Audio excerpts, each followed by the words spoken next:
Powerhouses pushed back, stars ironed into shape, and fans making their demands loud and clear. After what turned out to be a suave recovery on the surface, the FIA and Liberty media is still fighting ongoing unrest surrounding the weekend just gone from all angles. As much as they want to play it off that all that glitters is gold, it seems like a shooting star continues to break the mold and call for better from the people at the top of the sport. So after the dust is settled after the Vegas Grand Prix, and I'm not talking about the dust on the start-finish straight, what can we take away? Well, one of F1's loudest critics was the current world champion, with the Dutchman's scathing attacks happening throughout the weekend, and it looks as if he may have annoyed not just the other drivers, but the boys at the top as well. Cause didn't you find it rather interesting how the current world champion just changed his tune on Sunday?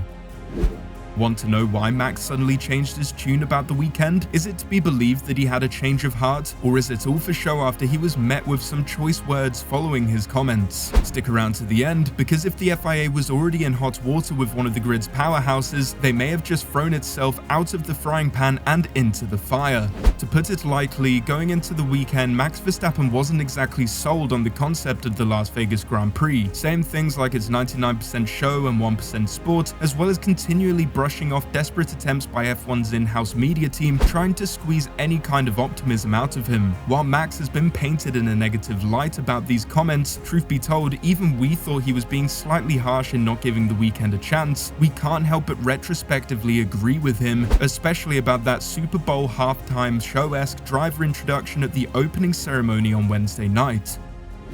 For me, you can skip this. It's not about the singers, we're just standing up there looking like a clown. I'm looking forward to trying to do the best that I can, but I'm not looking forward to the festivities. In a weekend where it was heavily debated as to what the priority of the weekend was, the show or the sport, it was made clear with the pre-show festivities, cameras cutting at a whiplash rate to "oh I know them" celebrities, and a garish emphasis on the elite, that the weekend was truly a display of sickening wealth and a slapdash approach to racing. It just so happened to also be one of the most enthralling races of the year, which creates quite a dizzying dichotomy, but the fact that this comes as such a surprise and "oh, it was actually good" reaction from the fans is pretty telling. It's not necessarily mutually exclusive where wealth and F1 can't coexist. That's clearly not the case, with Monaco being a flagship event carved out of a tax haven, with the best view on the track being from multi-million-pound yachts. But there's an element of class that comes with the territory of being one of the oldest and most prestigious races on the calendar. Where Monaco is the jewel in the crown in the F1 calendar, Las Vegas just proved to be a rhinestoned Vegas stripper. Quick, half plastic, and left a rather bad taste in a lot of fans' mouths. A driver who seemed to agree with this sentiment after it being pushed on the drivers to compare Vegas to the classics like Monaco or modern classics like Baku was Max Verstappen, having this to say about the incredibly crass comparison.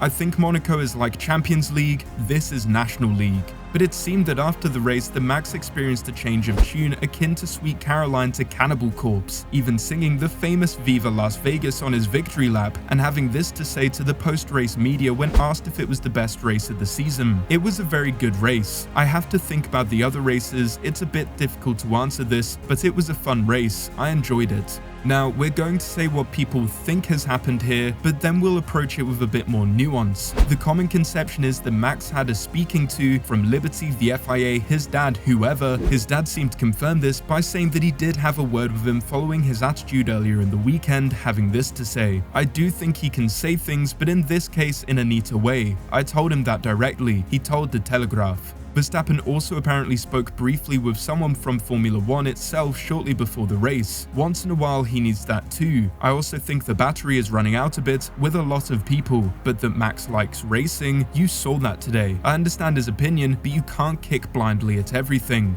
Martin Brundle seemed to echo the sentiment that Max perhaps needed to choose his words and timing a bit more carefully, speaking from the viewpoint of a driver that came before the times of such showmanship and opportunities beyond the drive, having this to say: "If he doesn't like it, I'm not sure he needs to say anything at all," Brundle said on Sky Sports F1. "I was a bit disappointed with that, because standing on a rostrum, coming up and waving, a lot of adulation from the fans, it's not the worst job in the world, is it? It's not that difficult. You're not on shift work or down the mines or something, so I don't understand why he feels so negative about it." Funnily enough, I was sat with some mates having a beer over in the Bellagio afterwards, and before I heard those comments, I said, "I'm so envious of these drivers. They get given such a platform platform and such credit where it's due, and what a wonderful experience it must be to be a Grand Prix driver now with these sorts of facilities. And then I read that, so I was a bit surprised. So is it just us, or do people really seem to be missing some of the nuance in what Max is saying here? Maybe him not clapping along and drinking the Kool-Aid is more than just a tantrum and someone not being thankful for their opportunities, but rather a distaste for the garish nature of the event. Perhaps taking an already elite sport even further from the working man is something that appalls Max and makes him not speak so highly of the event so quickly as the others, with their vested interests, sponsors, and their job enforcing a happy-go-lucky outlook on the weekend. We want to highlight that he said that the race was fun, not that he had changed his mind on the event. He cut himself short of saying anything beyond that, seeming to censor himself further from the comment when he said, "But yeah, today was fun. That's the only thing I want to say about it. I think today was fun. I hope everyone enjoyed it." It seems like Max's mind is with the fans over the course of the weekend, having this to say about F1's repugnant decision to hand over a $200 merch voucher for the fans who were kicked out pre-FP2 after seeing just 9 minutes of running in FP1. "If I was a fan, I would tear the whole place down."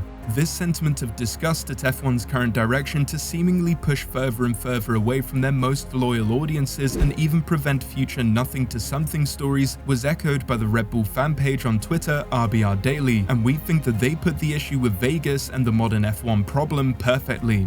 Max has been spot on about the modern F1 problem. Liberty Media should work with the FIA to promote the sport at a grassroots level, make karting more financially inclusive and accessible, more proper racing tracks, and better cars. Now that is what would bring sustained growth to the sport, while also inspiring younger generations, but all we get is cash grab races and fans getting done over.